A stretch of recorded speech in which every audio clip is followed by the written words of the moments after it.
안녕하세요. 순금초대 유재구입니다. 오늘은 목요일입니다. 이제 한 주도 후반부에 들어왔습니다. 지난주 토요일 날 뒷담화 해가지고 작전 첫 번째 이야기 해드렸었는데요. 오늘 좀 무거운 얘기보다 그 첫 번째 얘기 이어서 뒷담화 작전 두 번째 이야기를 해보겠습니다. 네, 저기 여기 제가 89년 1980년도 후반에 네, 그게 D증권사에 있다가 지점에 있다가 1991년 초반에 가지러 오시면 돼요. 여의도 본사로 예, 알겠습니다. 이렇게 인사이동이 있었습니다. 그래서 이제 지점 근무를 배우고 간 곳이 기업금융부. 증권회사에서 기업금융부라고 하면은 기업을 상대로 한 금융이죠. 두 가지가 있습니다. 첫 번째는 회사채 발행, 두 번째는 IPO, 기업 공개 상장 하는 업무인데요. 그렇게 보면 증권시장은 두 가지 곳이 있어요. 하나는 발행시장, 한 곳은 유통시장입니다. 그 발행시장은 기업들이 상장을 했거나 코스닥에 등록을 했거나 그런 것들은 증권거래소에서 이미 이제 거래가 되는 것들이죠. 이제 제3시장이라고 거래소에 등록이 되지 않은 지정시장이라고 그랬어요. 제3시장을 지정 비상장 회사들이 거래되는 시장을 그런 회사들이 이 기업 공개 요건이 한 15가지가 넘어요. 그래서 그것을 충족하면 자금 확보를 위해서 기업을 공개합니다. 그때 주관사가 보통 증권회사가 되죠. 그리고 회사가 또 돈을 이렇게 유치하는 방법이 그 회사의 재무 상태를 놓고 경영 성과와 이렇게 비교해서 회사채를 또 발행을 하게 됩니다.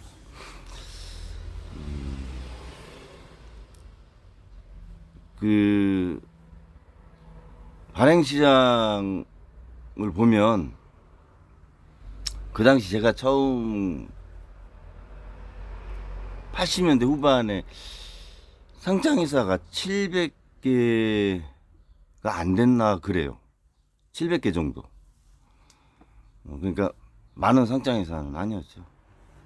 이렇게 경제신문지에 보면 한 면, 그러니까 펼쳤을 때 다 이렇게 나올 수 있을 정도였으니까요. 이제 발행시장을 통해서 공개해서 주주들로부터 증권을 발행하고 돈을 이렇게 이제 회사가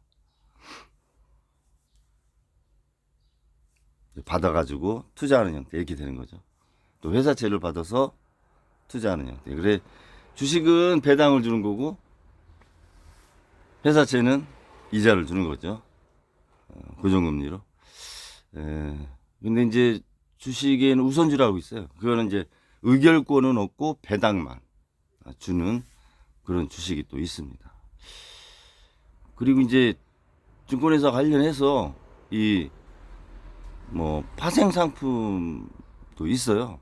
그러니까 저번에 말씀드렸던 BMF 환매 조건부 채권, 그 다음에 CP 신종기여보험, CD 양도성 예금 증서, CB 전환사채 BW 신주 인수권 부사채, MMF는 투자신탁에서 했던 거고, 그런 식의 이 파생 상품을 통해서 고객들이 수익률이 좀 좋은 곳으로 이렇게 자기 취향에 따라서 이렇게 선택을 또 할 수 있는 시장이 조성이 또 돼 있었습니다.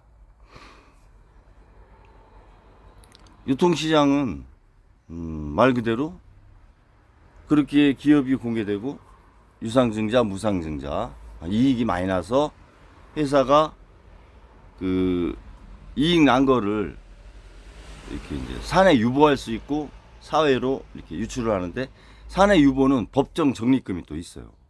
그리고 전년도에 결손이 났으면 그걸 또 매겨야 되고, 뭐 그러면 퇴직급여 적립금 뭐 이런 게 있습니다. 그래서 적립을 하고 남은 돈을 가지고 배당을 이제 하게 되죠.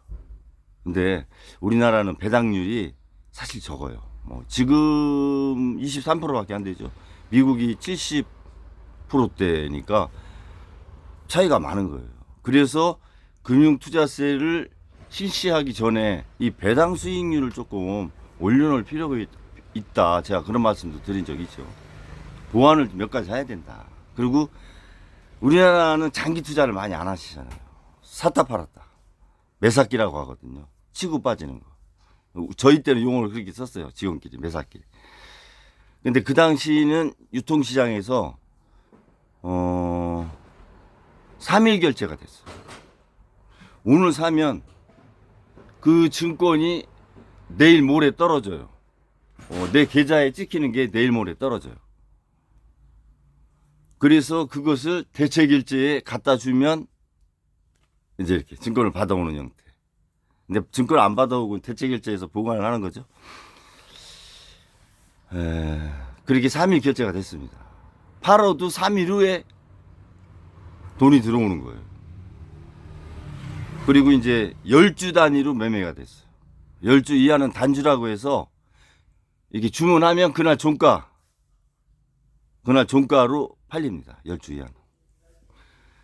그 당시는 그랬어요. 지금은 이제 조금 바뀌었을 수도 있습니다. 그리고 상한가 폭도 지금 30%지만 그때는 가격대별로 10,000원에서 15,000원 사이는 뭐 500원, 15,000원에서 20,000원 사이는 뭐 1,000원 뭐 이런 식으로 이제 갔어요. 그래서 좀 안정적이었죠. 지금은 30%라 하종 3일 맞으면 원금에서 20% 남나요? 20, 30%밖에 안 남을 거예요. 그 당시는 하종가 맞으면 그래도 한 60% 정도는 남았어요. 이게 폭이 적어가지고 60%, 70%는 남았죠.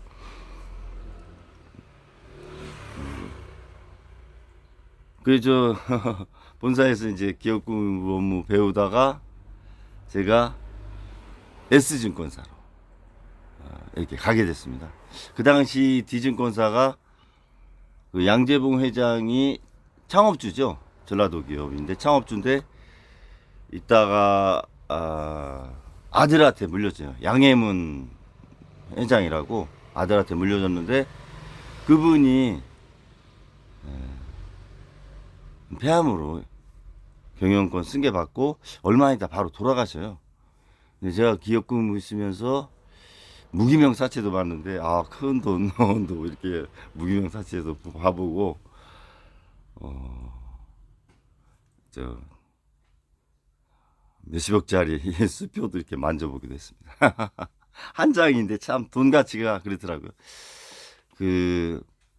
그러고 나서 그 양해문 회장이 그렇게 타하게 하고 부인이 경영권을 승계해서 지금 계시는 분이 부인이에요. 네. 그 애경그룹도 그렇잖아요. 애경그룹 자영자 회장도 그렇게 된 상황이고 현대건설 현정은 회장도 그런 케이스죠. 자식이 그때 어렸나 하여튼 그래서 하여튼 부인이 이렇게 받아서 회사를 그나마 잘 유지를 하고 있다. 제가 볼 때. 그리고 그 이제 90년 제가 93년도인가 그렇게 S증권사로 갔어요. 갔는데 그 당시만 해도 이제 증권회사가 80년대 후반 1000포인트를 찍을 때만 해도 정말 많은 수익을 거뒀어요. 많은 거래가 있었고 거래세도 좀 괜찮았죠.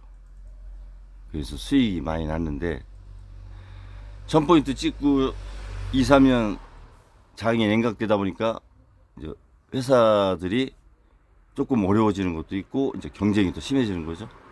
그러다 보니까 각 지점에 있는 직원들한테 이게 할당을 했어요. 직급별로 목표를 정해줍니다. 한 달에 얼마. 그러면 아침에 영업회의 할 때 어제 영업 이제 샀다 팔은 금액을 보고 나는 목표에 80%다 아니면 110%다 이런 게 이제 리스트가 딱 나와서 영업을 하면서 뭐 어떻게 할 거냐, 계획은 어떠냐, 신규 고객 관계는 어떠냐, 뭐 이런 회의하면서 와, 그 직원 입장에서는 굉장히 힘든 시스템이에요. 그게 어려우면 결국은 자연도태 되거나 본인이 나와야 돼요. 자기 그 할당에 뭐 5, 60% 하면서 그렇게 근무를 하는 건 쉽지 않습니다. 본인 스스로의 자존심도 그렇고 동료들한테 미치는 그 영향, 지점에 또 평가가 있잖아요. 막 이러다 보니까 털이 들어간 거라 무리한 투자 권유를 하게 되죠. 손님들한테. 그런 안 좋은 비슷한 색깔이 없는 게 증권시장이 초반기에 이렇게 형성이 됐어요. 여기다 붙이죠. 약간 비닐 같은 철 피해는 사실 고객이 보는 거예요. 무슨 색을 칠해도 안 팔아도 돼야 되는데 자기 실적을 위해서 한번 팔죠. 뭐 이렇게 되고 돈 있으면 한번 이거 사보는 게 어떻습니까? 뭐 고객은 50% 정도는 뭐 동의하는 상태에서 한번 해보죠 하면 또 사고 사실 그런 시대였습니다. 그거는 그렇고요. 갈색을 그리고 봤는데 갈색이 너무 보통 고객의 50%는 1인 매매 알아서 해줘. 그리고 전화해줘. 대신 사기 전에 전화 한번 줘. 뭐 이런 형태입니다. 그러다 보니까 금융사고가 날 수밖에 없는 구조. 지금은 많이 보완이 됐지만 그래도 나고 있잖아요. 그래 이제 디증권사라고 갔는데 뭐 가니까 이제 신규 고객이 사실 없잖아요. 다시 이제 모아야 되는 상황이고. 티는 나요. 그래서 소위 작전 관련된 주식에 참여합니다. 94년도 봄인가?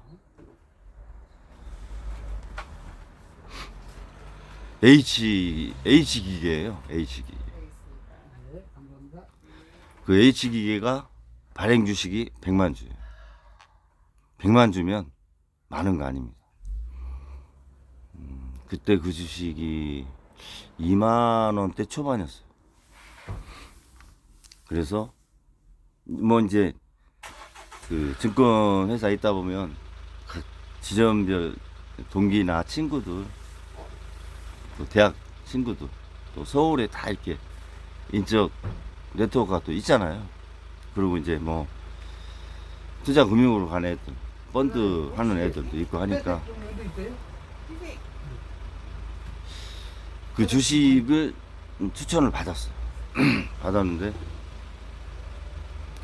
일정 부분 이제 그 당시 펀드 매니저가 이렇게 주관을 했던 것 같아요. 그 어느 정도 30% 40% 매집을 해놓은 상태인데 참여를 한번 해봐라, 해보는 거가 어떠냐 이런 제안이 있었고 권유가 있었습니다. 그래서 저 나름대로 이제 보고 이게 약간 반짝거리는 색이라서 결정을 했죠. 한번 해보자.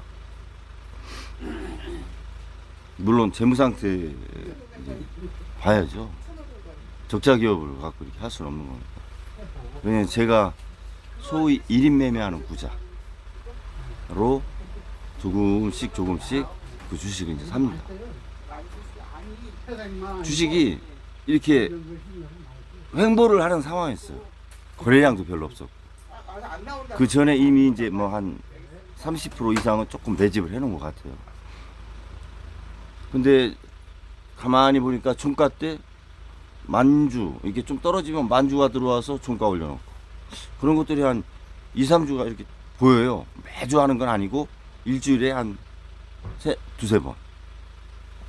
그래서 세력은 있구나 하는 걸 좀 느꼈죠. 그래서 제가 한 달 정도 한 10만 주 매집했어요. 10%죠. 그러면 이제 이렇게 갖고 있는 게 거의 한 50% 갖고 있는 거 아닙니까? 발행 주식의 50% 갖고 있다? 그럼 뭐 좌지우지 할 수 있는 거예요. 왜냐하면 오너가 갖고 있는 주식도 있잖아요. 대주주. 그러면 이제 유동성 있는 주식은 많아야 20, 30%라고 보는 거죠. 그런데 주식이 안 올라가는 거예요. 근데 고객들은 왜 안 오느냐고. 지금 계속 보고 있다. 이제 이렇게 하면서 제가 서울, 소위 세력들하고 2번 만났습니다. 만나가지고 이렇게 밥도 먹고 하면서 이제 상황 얘기하는데 지나고 보면 걔네들도 중간이었지 꼭, 최종 움직이는 세력은 아니었던 것 같아요. 나중에 이제 주식이 탄력을 못 받으니까 저보고 만주당 100만 원씩 내라는 거예요. 그 당시 제 월급이 100만 원 정도 됐거든요. 만주당 100만 원씩. 그럼 1000만 원 내야 되잖아요. 그거는 좀 어렵다. 그렇게까지는 전 어렵다. 이제 그런 이제 거절도 했었고,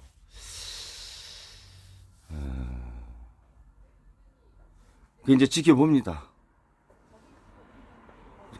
계속 뭐 하루에 한 70%는 그 주식에 집중하는 거죠. 그리고 일반 투자자들 이렇게 좀 보고. 그런데 한 2달 지났나요? 2달 지났는데 그 2달 전 한 3, 4일 전부터 주식이 조금 올라갔다 내려갔다 거래량이 좀 늘더라고요. 그런데 전화가 이제 왔어요. 주식이 이제 조금 움직이는 게 보이는데, 내일부터 주식을 조금 띄울 수 있다. 그래서 일단 보유 주식을 팔면 받고 거래량을 늘리려면서 올라가는 형태를 취해야 될 것 같다. 이렇게 이제 전화가 왔어요. 그래서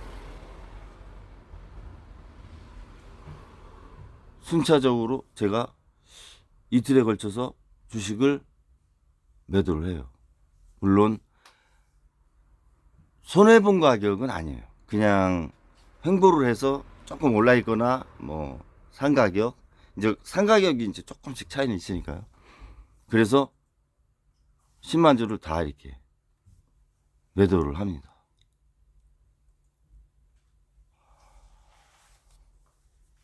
그 매도를 딱 해놓고 보니까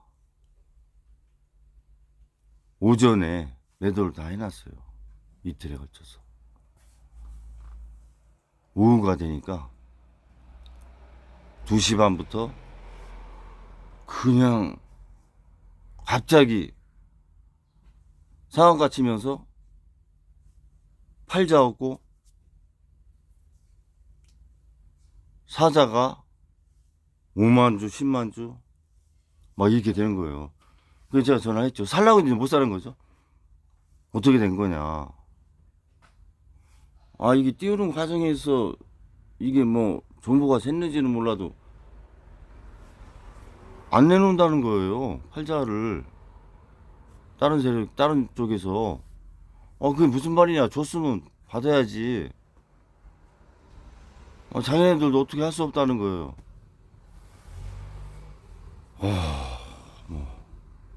얼굴이 노래지는 거죠. 아무 생각도 없고. 장이 끝났는데 사자가 100만 주예요. 상한가 사자.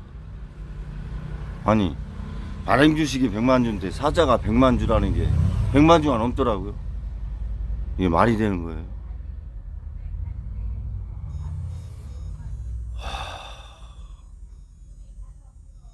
이걸 어떡하지?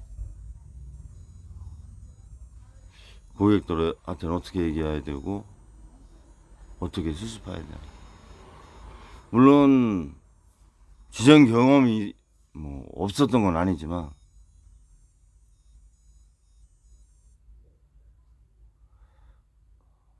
어떤 뭐 대안이 떠오르질 않더라고. 아닌가 다르게 그 다음 날부터 팔자 없이 상한가 일주일 가는 거예요. 상한가 일주일이면 더블 정도 나옵니다.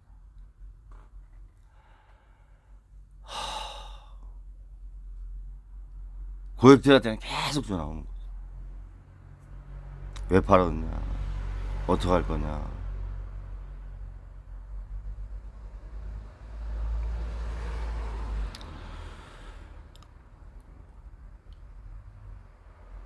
집에도 안 들어갔어요. 집에 한 달을 안 들어간 거야.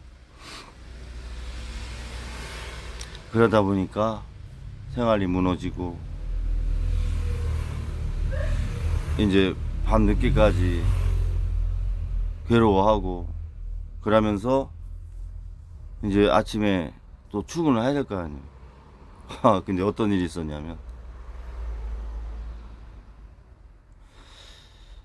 한 분이 그때 한화를 좀 3,000주 갖고 있었어요. 그때 가격이 14,000~15,000원대. 3,000주 갖고 있었는데 내가 돈이 필요하니까 팔아달라고 전화가 왔어요. 그래서 그때 제가 이제 막 정신이 없었던 상황이고 몽롱한 거죠. 그 막 상한가는 쳐있지, 사지도 못하지, 고객들한테 전화는 오지.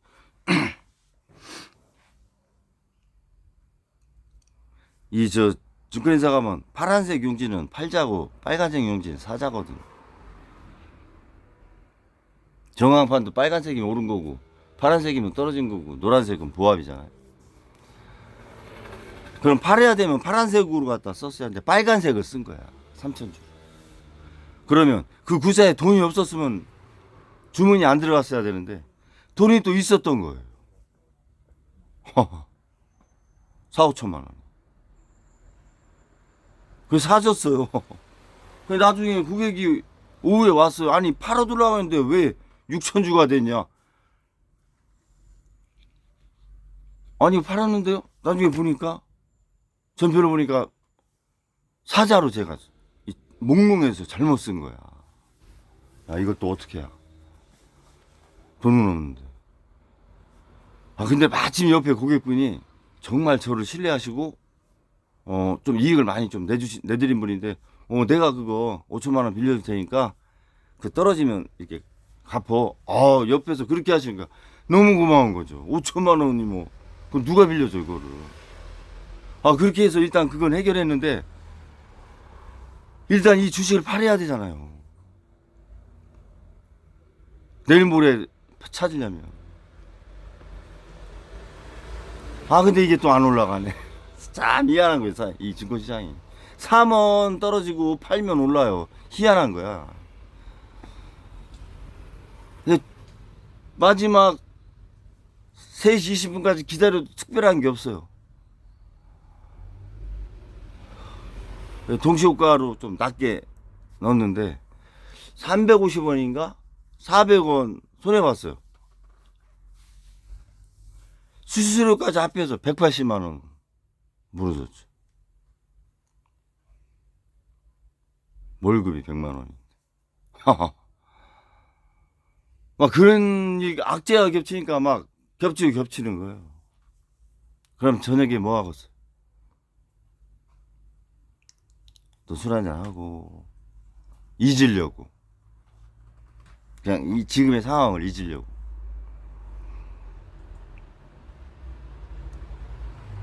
그래 이제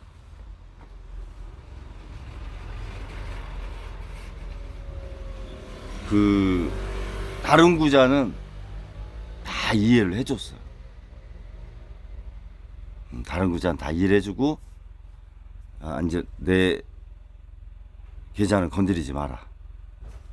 이렇게 좀 이제 고객들이 떠난 거죠. 근데 한 사람이 있었어요. 대학 동기. 걔가 럭키주를 1억을 갖고 있었어요. 1억. 럭키 우선주로. 지금 LG 그룹이죠. 럭키가. 그걸 팔아서 이거를 제가 작전주를 옮겨놨었는데 그걸 팔았으니 야는 황당한 거죠. 2억이 돼 있어야 되는데. 럭키로 샀을 때는 한 1,500만 원이 모질라는 거예요. 그러니까 야는 찾아와서 밑에 이제 1층에 커피숍이 있었는데 저도 말고 딱 얘기를 하더라고요.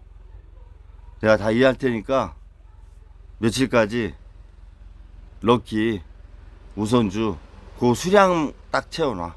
딱 그러더라. 그래 각서 써주고. 그래, 미안하다. 알았다 하고 이제 각서 써주고 올라와서 럭키주를 보는데 사니까 1,300만 원이 비는 거예요. 아유. 그 이제 시간을 기다리고 럭키 우선주를 기다리는데 이 대형주가 곰바우 주식이라고 이제 안 올라가는 걸 곰바우 주식이라고 해요. 움직이지 않아요. 그래 우선주는 또 그렇게 쉽게 잘 오르질 않아요. 특별한 어떤 공시가 있거나 그러지 않나. 시간은 다가오지. 대부분 조금씩 올라갔다가 뭐 한 1,100에다가 다시 또 1,100이라고 또 사기도 그렇잖아요. 혹시 또 900, 뭐 500까지 갈 수도 있으니까 손해가. 날짜는 다가오는데 이제 오늘 사야 이제 갚아야 될 날이 온 거예요.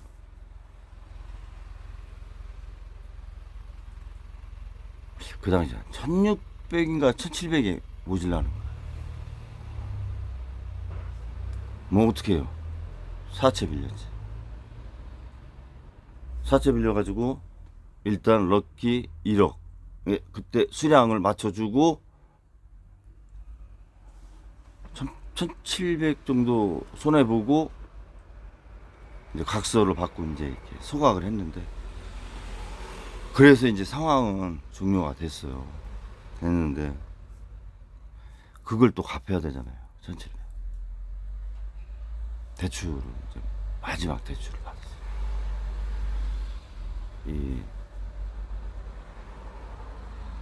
그 당시 증권회사 뭐 중간관리자 정도 되면 2억에서 한 3억까지는 대출이 가능한 직급이었어요.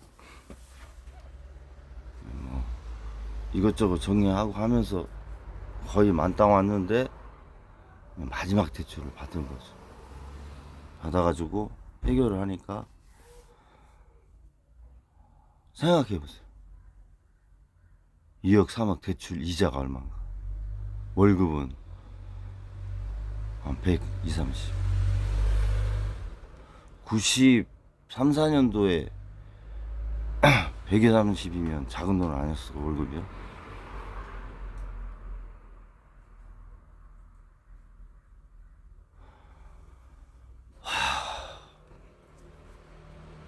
한 2달이 어떻게 갔나 생각이 안 나요. 지금도.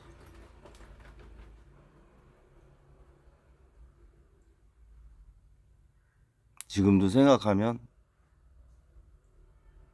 제가 너무 순진했고 어리석었고 이 세력들의 속성, 그리고 작전을 솔직히 처음 한 겁니다. 처음 해본 거예요. 그러니까 이 프로를 잘 몰랐던 거예요.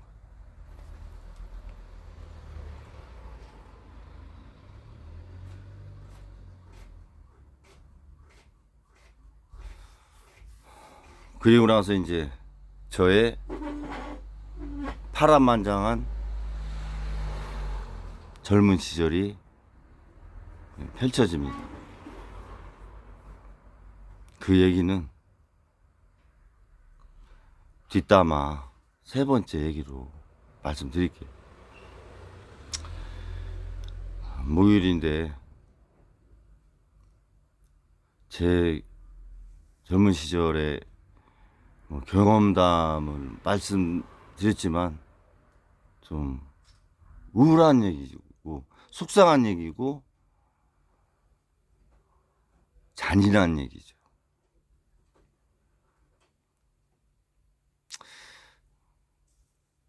이런 상황이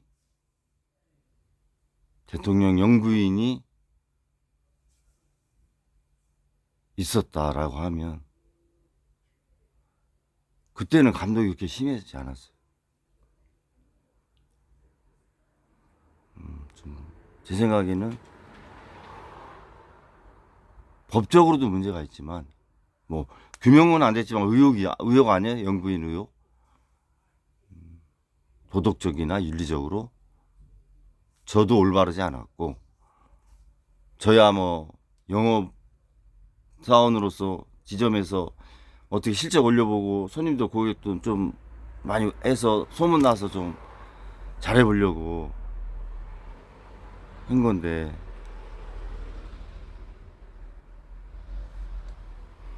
이 돈이 막 왔다 갔다 하는 세상에 가니까 나도 모르는 내가 있는 거야. 그거를 제가 느끼더라고.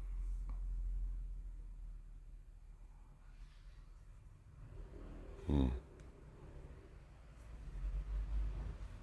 영부인도 혹시 의혹에 있는 부분이 법적이나 도덕, 윤리적으로 문제가 된다면 솔직한 게 정답이다 이런 생각이 듭니다. 제가 뭐 언급을 할 상황은 아닌데요. 그런 생각이 듭니다. 자기가 이익문 받고 정말 인생이 무너지고 왜곡된 사람이 분명히 있습니다. 작전과 세력이 움직였던 주식. 세 번째 이야기에서 저의 그 파란만장한 또 젊은 시절의 그 삶에 한번 말씀드려 볼게요. 오늘은 여기까지 하겠습니다. 좀 우울한 부분이 있었는데 화이팅 하세요. 감사합니다.